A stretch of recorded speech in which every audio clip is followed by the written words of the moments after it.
Welcome to Bizemag podcast. I am Dr. Vanita Agarwal, CEO and founder of Love Strategic Advisors, our magazine, which is a digital magazine, business strategy e-magazine, is circulated and read over 70 nations across the globe. Today, our guest speaker is Dr. Tracy Powell, and she is from South Carolina. I will introduce her to my audience.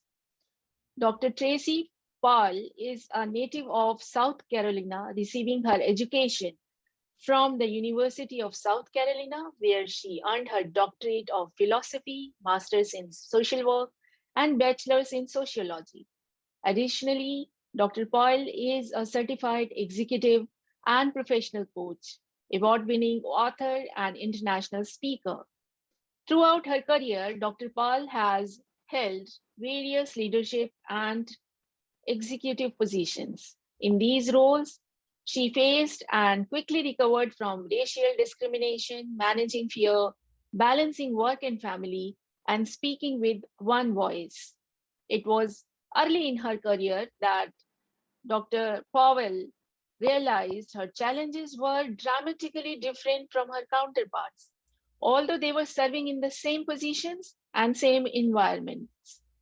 It was at this point that Dr. Tracy Powell established the Executive Coaching Institute for Minority Women, LLC. The intent of the institute is not to exclude anyone, yet it is a vehicle to narrow her coaching focus.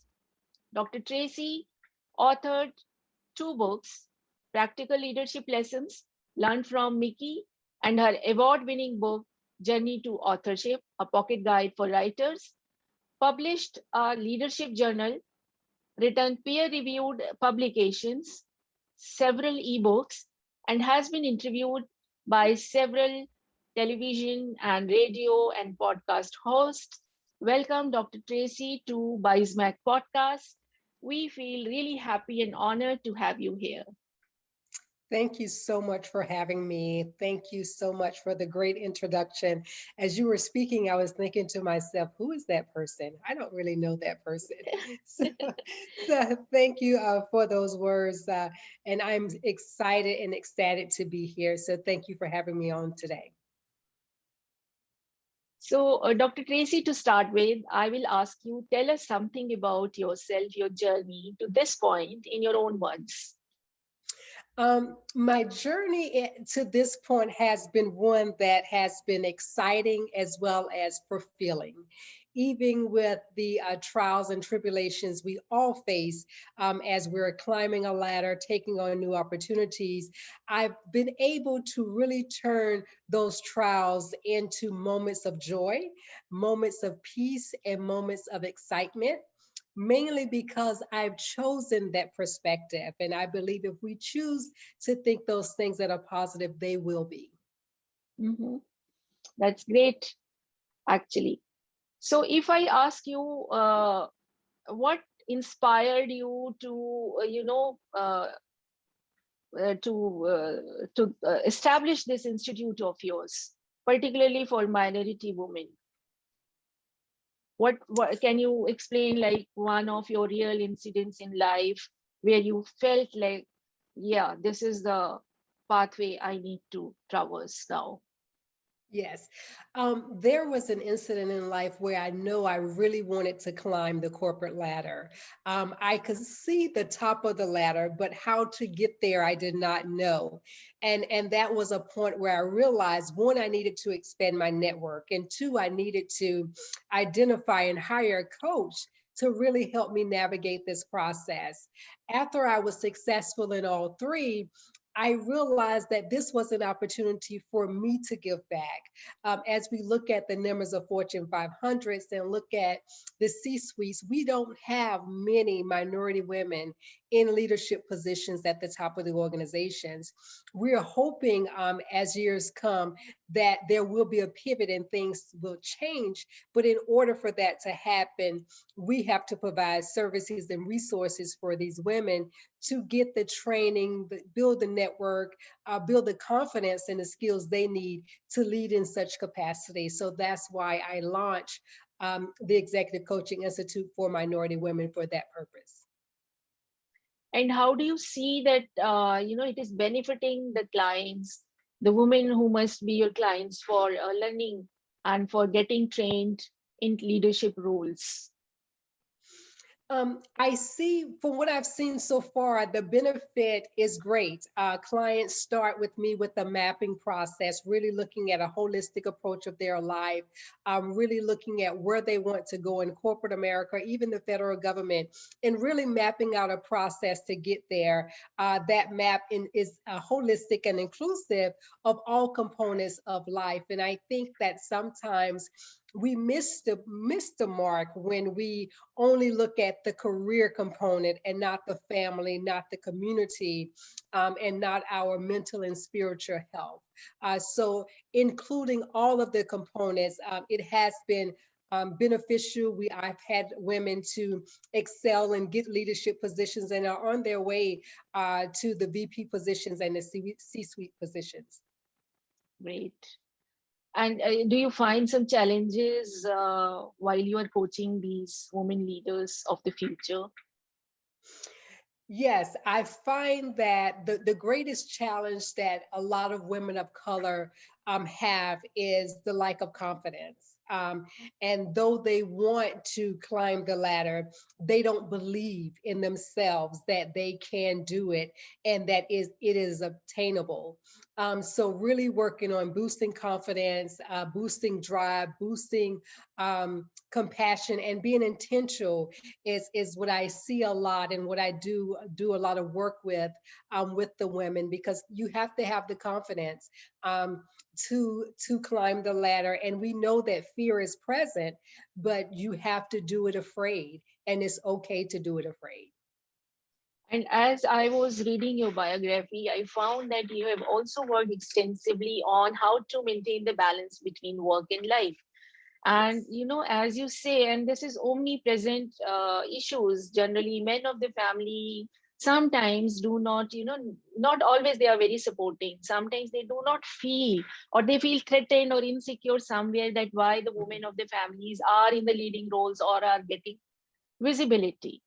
So that might be also a challenge you face, that sometimes women who are enrolled with you want to step back because there are problems raised at home or maybe in the absolutely. surrounding. Yes, at home has become a problem for some of my clients, especially in different cultures. So, as their coach, my responsibility is to try to understand the culture from which they come, the responsibilities that they have in that community and that household, and help them build balance around that. But with anything, it starts with communication. So, first, we have to empower those women to have that communication with their counterpart and their spouse, saying, hey, this is a dream of mine. Will you support me? And this is how I plan to do it, maintaining the household and pursuing my dream. Usually, when it's approached that way, we get better outcomes. It does take time sometimes, because sometimes, you're asking for families to shift cultural differences and perspectives, and that's okay. But through that conversation, it's usually very helpful for both parties to be on the same page. Yeah, that is true, because somehow men also need to understand that it's kind of uh, combo combo success of the family. If the woman is also successful and they are also successful, so it they are actually forming the legacy for their kids, because kids Absolutely. will be very proud that their father as well as mother, they are both successful in their fields, and they feel very proud in themselves, a very wholesome feeling Yes, as a parents absolutely. also. Yeah.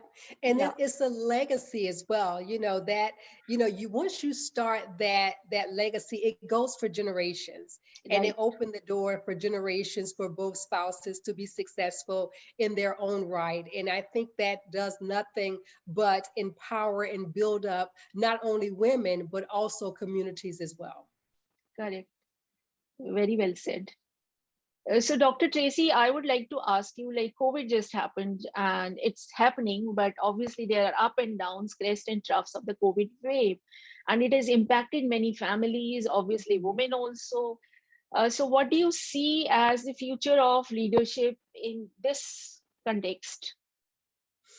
I see leadership. This is a great opportunity. You know, COVID, is devastating as it has been, it also posed great opportunities for us to connect globally and for us to really look at our leadership and our perspectives a little differently.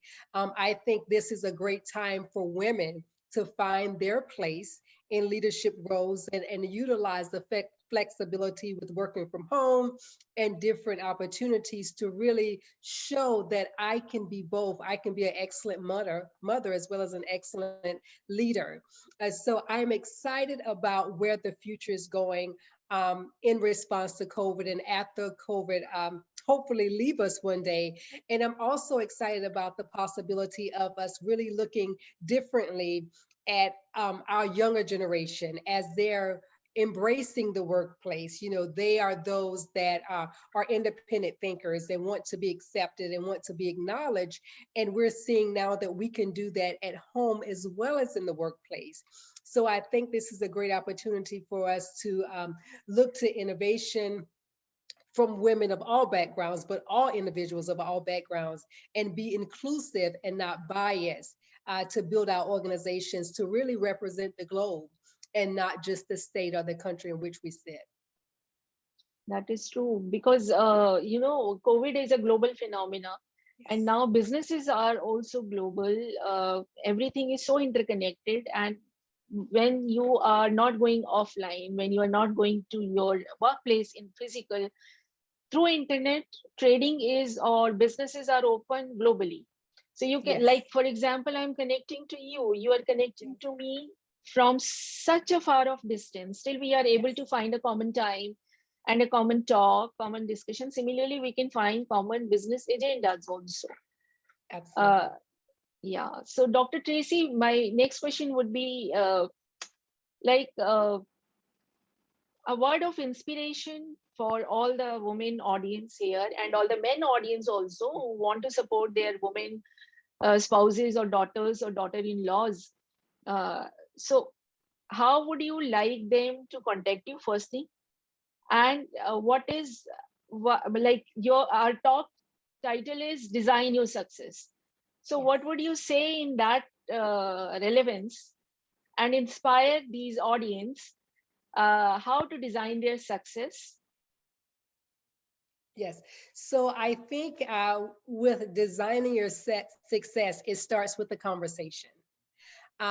One, in order to be successful, you do need that support at home. So I would tell women and men who are listening, share your vision with your spouse, share your vision with your community so that you can have that support. Because one individual being successful does not impact the family or the community. We need the whole family to be successful, whether it's led by the women being successful or the men.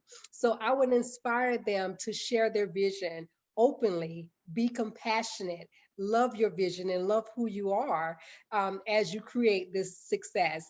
And recognize that success is different for everyone. It looks different and it feels different. Don't compare your success to anyone else's, but embrace what is within you, because within us we have everything we need to be successful. So embrace your inner being and your inner knowledge and wisdom and understanding to really pull on your success. If anyone wants to reach out to me, you can do www.drtracypowell.com. That goes directly to my website, and there's an option there to send me a message. You can also send me an email at drtracy.com. I'm sorry, drtracy at gmail.com. And that will go directly to my email address and forward it to my business address. So I'm on social media, Dr. Tracy Powell on Facebook. I'm on LinkedIn at Dr. Tracy Powell. So I'm open to any conversations, any opportunities to collaborate abroad, to work together in India and other countries as well. So, audience, the website address and her name for correct spellings would be in the description of this YouTube video. Do listen to this and do share with your peers, because Dr. Tracy Powell is a known name, reputed name in the area of executive coaching for women leadership, not particularly minority leadership, from all across the globe. Any woman who wanted to be in a leadership role can get coaching from Dr. Tracy Powell. Thank you so much, Dr. Tracy, for being with us and sharing your vision. It has been a great conversation today. Thank you so much for having me. And I love being here. And thank you for all that you're doing. Please continue to keep doing your podcast, but it is because it's definitely making a difference. Thank you. Thank you so much. Stay safe. Likewise. Bye bye.